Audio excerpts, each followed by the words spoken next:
nyonso soki tozali na likambo lelo leta akoloba nini awa epai na biso na mabele ya Kimvula na clan Mvula Nene. Merci.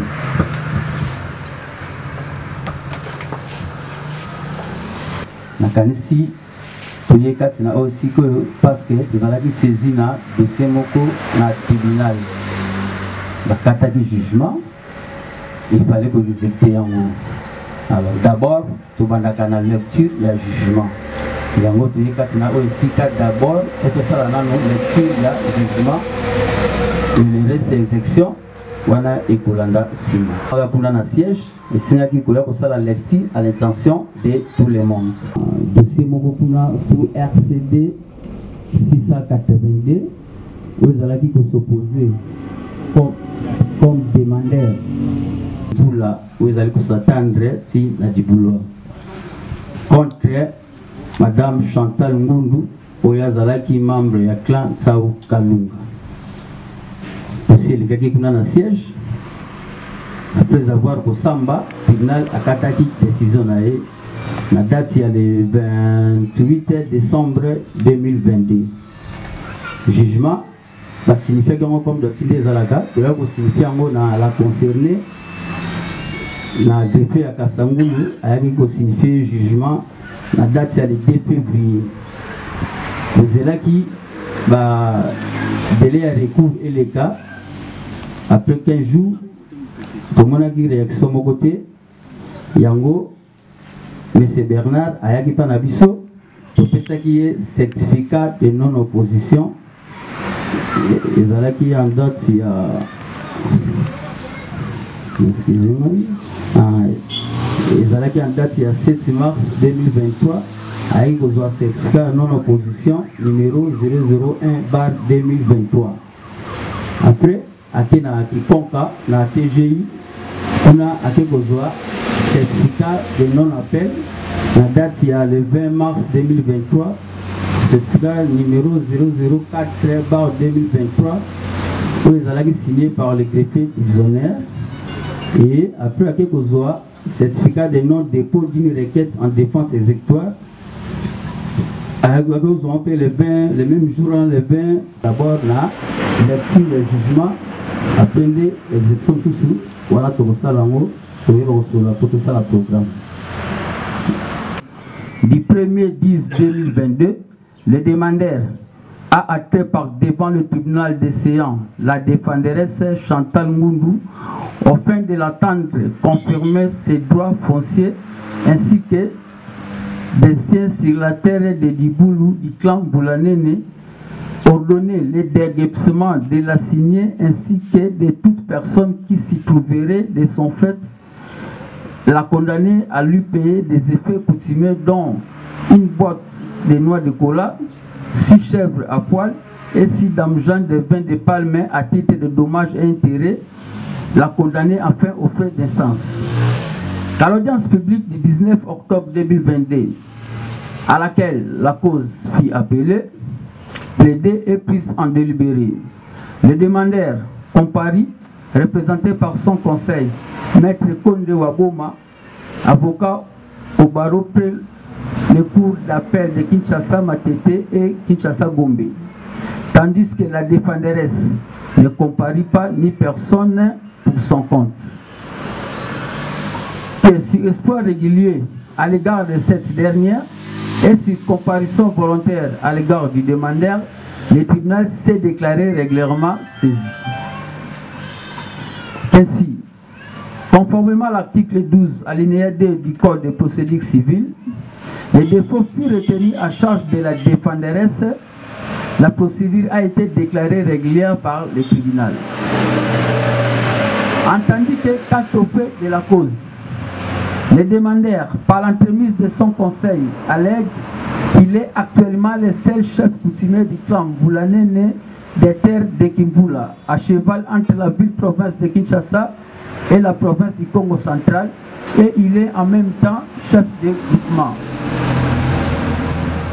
Que son pouvoir s'entend y compris sur les terres dites d'Iboulou, situées à droite de l'entrée de la province du Congo central, en venant de Kinshasa est sur une superficie bien connue de tous ses voisins, car à l'époque, lorsque ses prédécesseurs étaient sur les fauteuils de l'autorité coutumière de Kimvula, et plus précisément sous les réunions du grand chef Tungulu Ntie Bamfumu, les tribunaux de grande instance de Cataracte et de la Lukaya, ces gens en Banzangungu avaient, en date du 4 juillet 1989, rendu un jugement sous RA 480 dans la cause qui avait opposé Sier Tungulu précité à Madame Maladi, descendant de la défenderesse.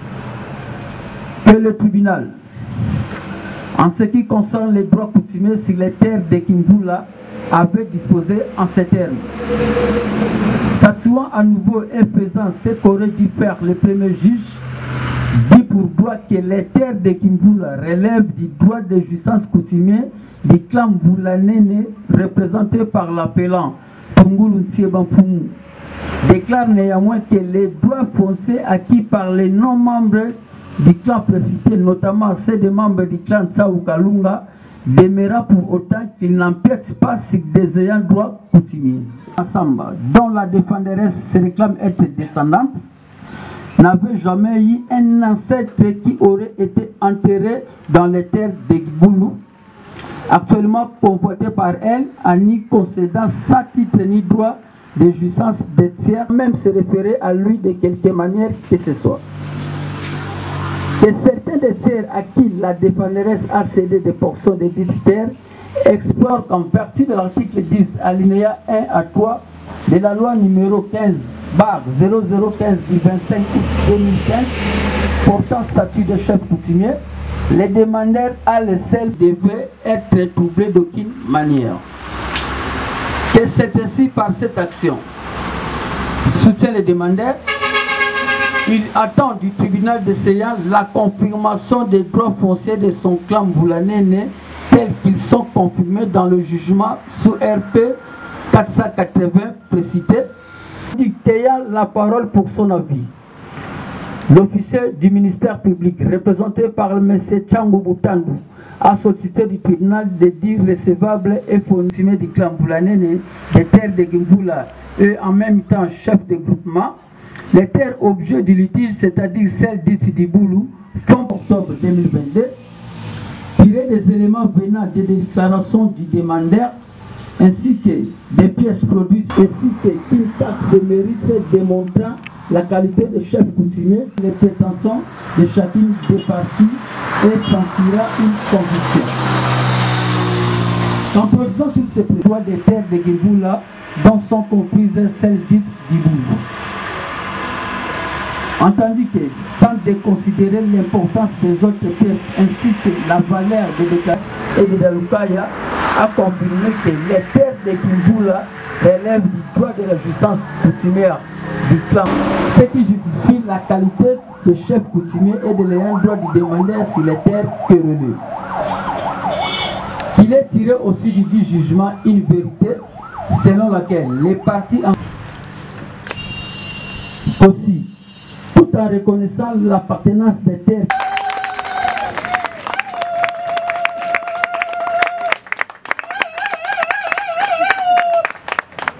Maboko yokanité ou dit que vous ah pied ce qui est semblable il faut maintenant le milieu ma café yokana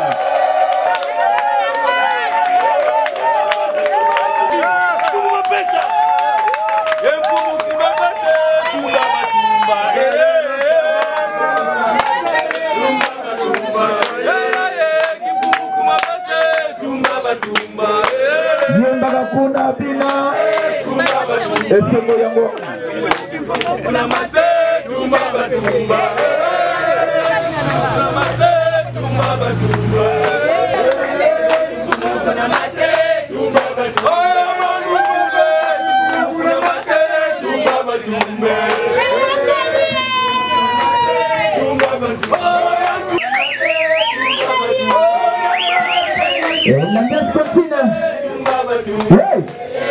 balobi clan Mvulanene makambo ya koyosala te Wakasi. L'ambiance. La pousse la main à Mamisu. Oyo kana matoi na moko. Tumba batumba.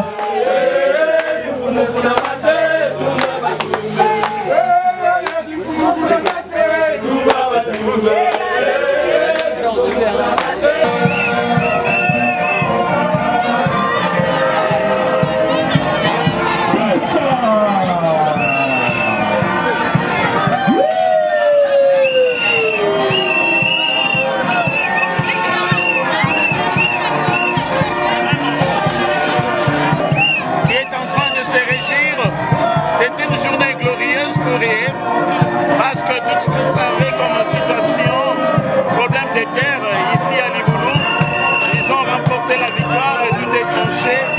Raison pour laquelle toute la famille du clan Vulanene, représentée par le grand chef coutumier Bernard Mapesa Dibala-Milwa, voilà, ils sont là en train de s'égayer.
Du jugement rendu par le tribunal de paix de Kassangolo en date du 24 2023.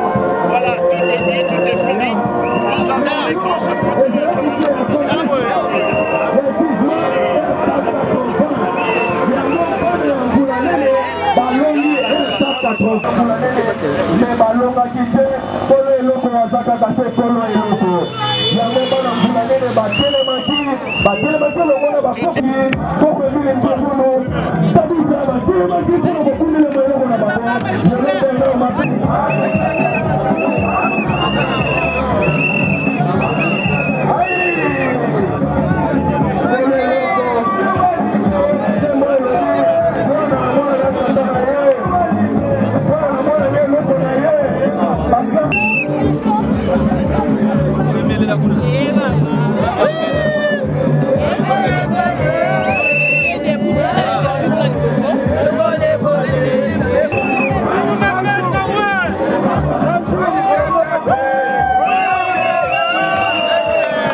ezali makasi parce que balobi mbule betaka pe silaka ya lelo pamba te mabele ya clan Vulanene ezalaki na bato bazalaki na confusion makambo ebele batali ke chef Bernard koma azozwa na Congo central azozwa na Kinshasa mais biso tozali chaque mabele eza na ba limite nango naturel.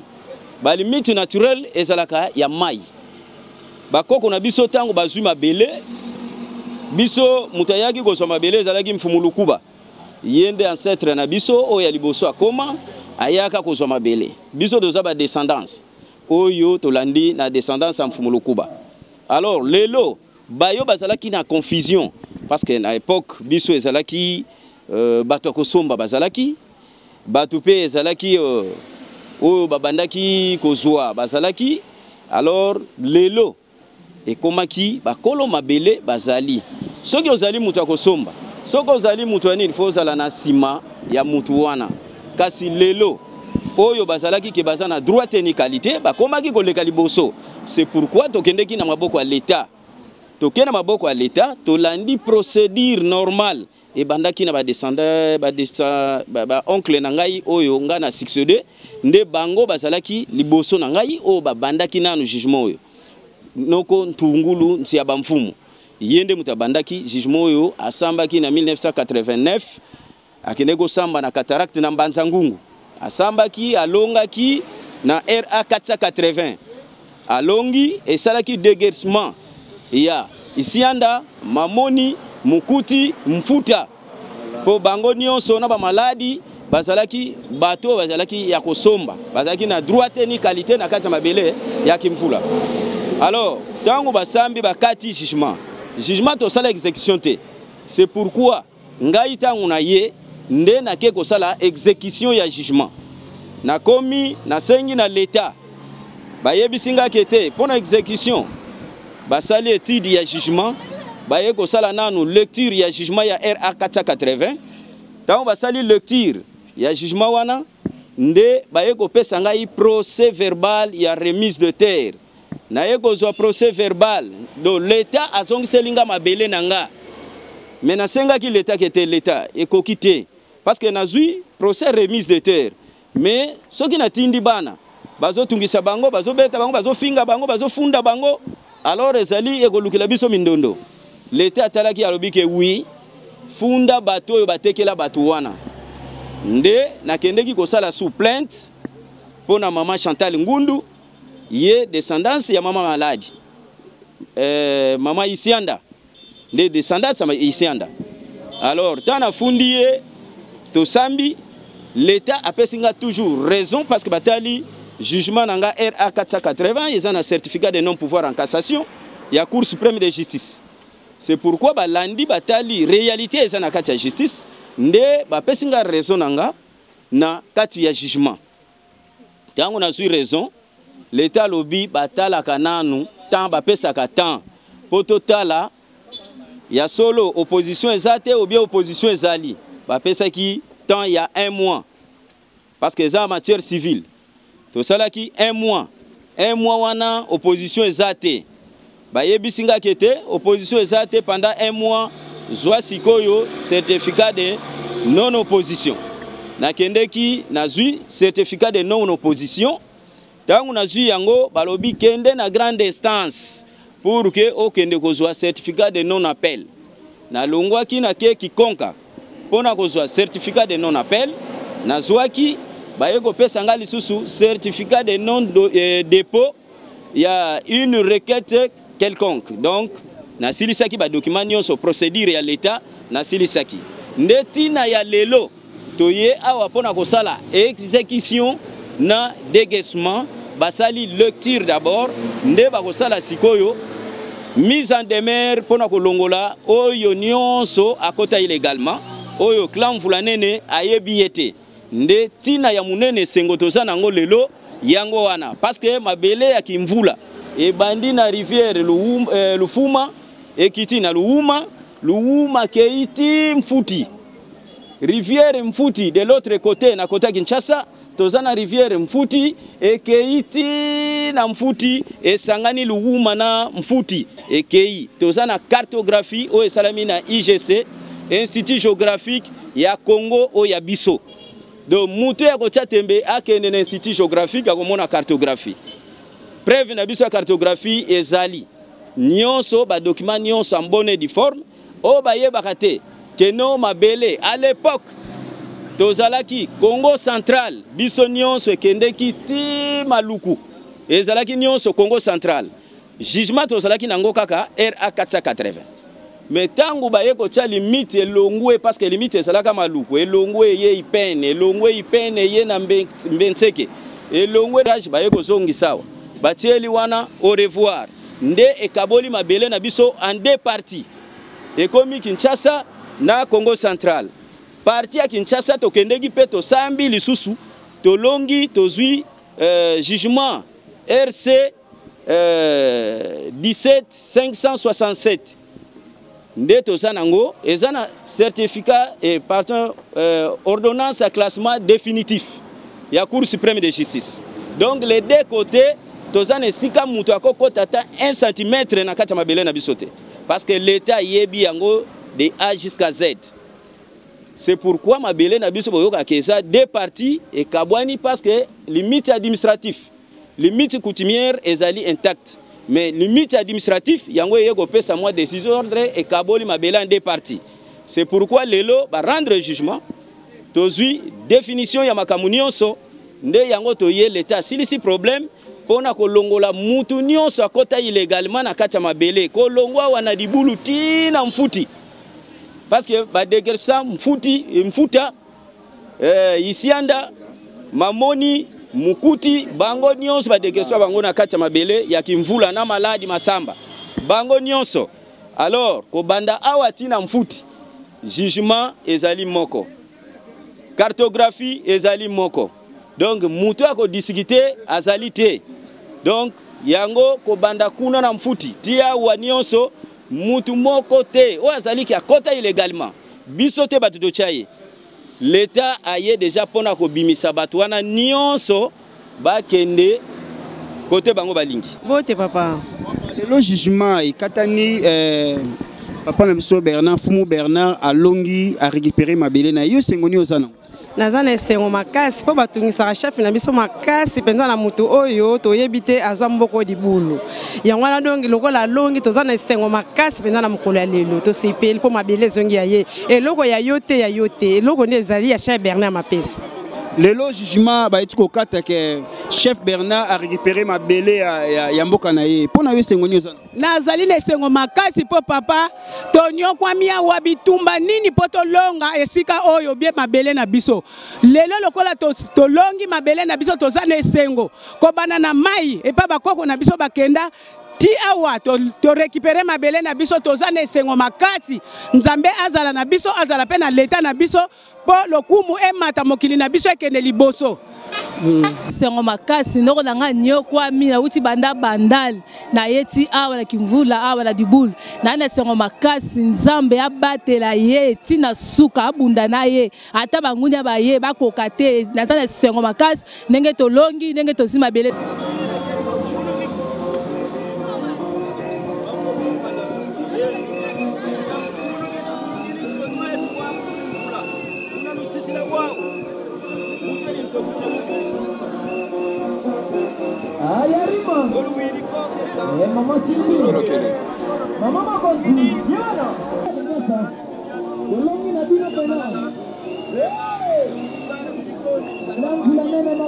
Attention, papa continue chant.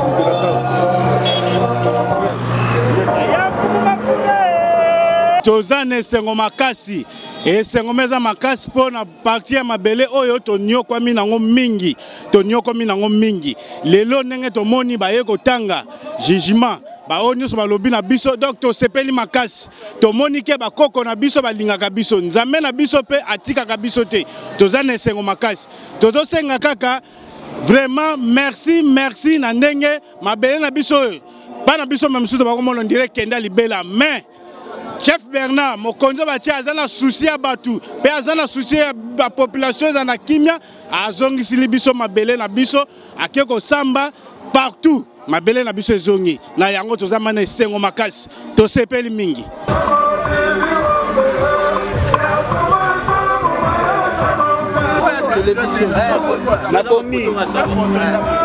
nabomi yaki video nabomi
Je suis venu répondre à une invitation du grand chef Bernard Mapessa, du clan Mvunanene de Kimvula. Moi, je commence à me présenter. Tout d'abord, je suis chef de gouvernement de Kimbongo, président du chef coutumier de la province du Congo central. Des mois juste au revoir. Alors, j'ai été invité pour qu'on puisse venir lire un jugement qu'on a rendu par le tribunal de paix de Kasangulu. Mais tout d'abord, il faut savoir que le jugement a été rendu par, à l'époque, au tribunal de la grande instance du Cataracte. Alors maintenant, le dossier était venu au tribunal de Kikonka. On a tout donné des oppositions ici de suite là-bas. Moi, en ma qualité de chef de gouvernement de Kimbongo, président des chefs coutumiers du Congo central, de moi au revoir, de l'ANATC. Alors, j'ai participé en tant qu'invité, mais j'ai vu la cérémonie s'est passée en bonne et due forme, puisque la justice est au-dessus. Même nous sommes sous le drapeau. Quand le tribunal décide, le tribunal est indépendant. Donc, je suis venu répondre, puisque quand la justice fait son travail, ok. Donc, quand on aura un jugement, donc c'est sous le nom du chef de l'État, du président de la République. Quelles sont vos impressions par rapport à ces jugements qui ont été rendus? Mais papa, mes impressions en est que les juges ont vu, ont consulté les dossiers de part et d'autre. On a vu les documents rendus par les dossiers. Donc, nous sommes des chefs coutumiers. Donc, quand il y a un jugement, quand on vous appelle à aller répondre au tribunal, il faut remettre tous vos dossiers. Donc, le chef Mapessa a remis tous ces dossiers. On a palpé, les juges ont rendu un jugement. Qu'est-ce qu'on doit encore faire? Donc, le jugement, donc le chef Mapessa a des jugements qui ont coulé la faute de la chose jugée. Donc, de sa terre, donc, ceux qui sont ici, illégalement, ils doivent aller se répandre auprès du chef Bernard Mapessa, négociation, ou bien acheter pour la deuxième fois. Quand vous avez acheté une terre à quelqu'un qui n'est pas propriétaire de cette terre-là, vous allez acheter doublement. La loi dit ceci.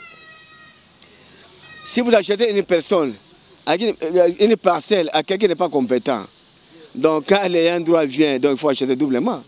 Donc ça, et je dis ceci puisque le grand chef m'appelle ça, c'est mon cousin. Mais moi je suis chez lui, je ne suis pas d'ici, moi je suis dans le Congo.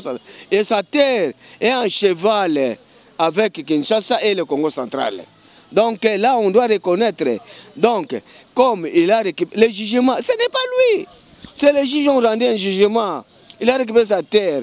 Alors, je souhaiterais, je demande à ceux qui ont acheté illégalement de venir auprès du chef Mapesa, de se mettre autour d'une même table. Nous sommes les Congo. Il va négocier. S'il accepte, si vous acceptez, en cas de faute majeure, si vous n'acceptez pas, vous allez acheter doublement. Si vous avez acheté à une personne qui n'a pas qualité, donc là, il faut aller suivre l'homme là, puisque le chef Mabela maintenant, c'est lui qui est l'endroit. Merci beaucoup. Moi aussi, je vous remercie. Les grands chefs Mafoure, les grands chefs Lobaki, Gabriel, chef de gouvernement de Kimbongo, président de tous les chefs gouvernements du Congo central. Demande à juste au revoir.